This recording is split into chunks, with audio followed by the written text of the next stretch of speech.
शिव रानाचो राजा म्हणल्यार शिव, वनराज शिव. शिव थोड्या अंतराचेर चलून वतकच झेत्तान फाटीं पळयता हाका शिव अवलोकन म्हणटात.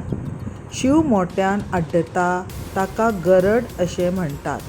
शिव रान फोडपी गरड घालता. रानांतलीं सगळीं जनावरां रानांतल्या राजाक भियेतात. शिव हो एक ऐटबाज प्राणी. शिवाच्या गळ्यांतल्या केंसांक आयाळ म्हणटात. शिव एका धोलींत रावता. शिव स्वता शिकार केल्ल्या जनावरांचें मांस खाता. शिव झेतान चलतना आनी उडकी मारता तेन्ना त्या पद्दतींतल्यान ताचें शौर्य दिसून येता. प्राणी संग्रहालयांत शिव पळोवंक मेळटा.